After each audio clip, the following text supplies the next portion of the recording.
The joy that you find here you borrow. You cannot keep it long, it seems. But gigolo and gigolette still sing a song and dance along the boulevard of broken dreams. Everyone who lived through the Great Depression has a story to tell. Stay with us as ordinary people recall extraordinary times in Pennsylvania.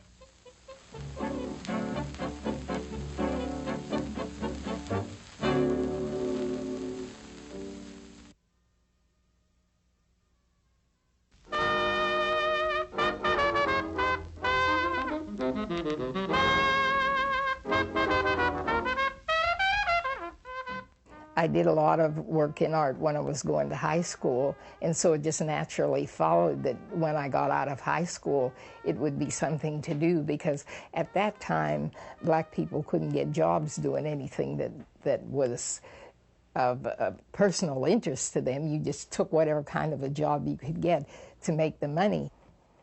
The 1930s in Johnstown held promise for Ann Sawyer Berkley and her brothers. As members of a group of young intellectuals, both blacks and whites, they sought change. As an artist, a musician, and a political activist, Ann Sawyer Berkley was in the thick of things. It was a tough situation, and we were young, and we didn't like it. We were getting an education, and we wanted to move up, and there was no place to move. So we became activists to at least try to, as the kids used to say, get our licks in.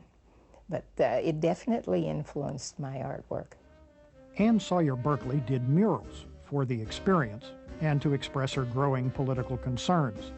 She made money, however, by teaching young women crafts for the Federal Art Project, a division of the Works Progress Administration instituted by President Roosevelt in 1935. At that time, I was teaching women how to make yellow muslin kitchen curtains with the designs put on them with wax crayons, because once you put the wax crayon on and then you put a paper over it and ironed it, the wax would come through on another piece of paper, but the dye would stay there. The dye was permanent, you know, and you could wash it and the dye still stayed there. And it was a lot cheaper than buying other kinds of curtains. So there were a lot of women interested in doing that type of thing, and that's what I was doing. Only 0.1% of federal money was earmarked for the arts, but its significance cannot be measured in dollars. For the first time in American history, America was subsidizing the arts. Ann Sawyer Berkley's artistic goal was to document life in the black community.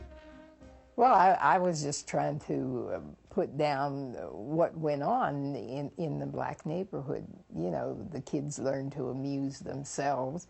They didn't have money to go to the movies, and they didn't have books and things. And like I say, that was before radio and television and all that sort of thing. And this was just one of the ways they did all the things that the grown-ups around them did. You know, monkey see, monkey do. So the men were into crap games, so the kids did crap games too. That was inside the church.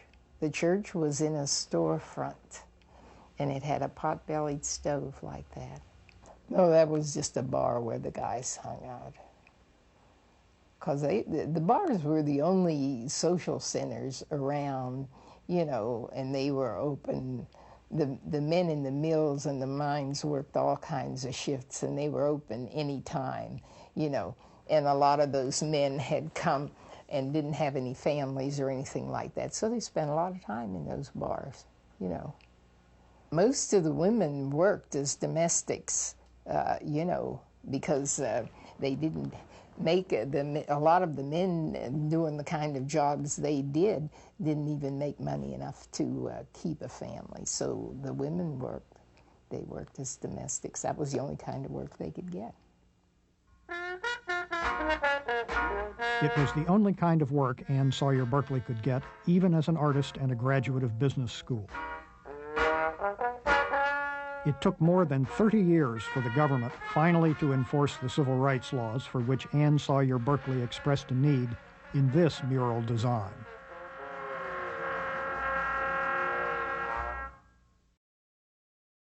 A copy of the program you've just seen can be purchased through Penn State Media Sales at mediasales.psu.edu or by calling 800-770-2111.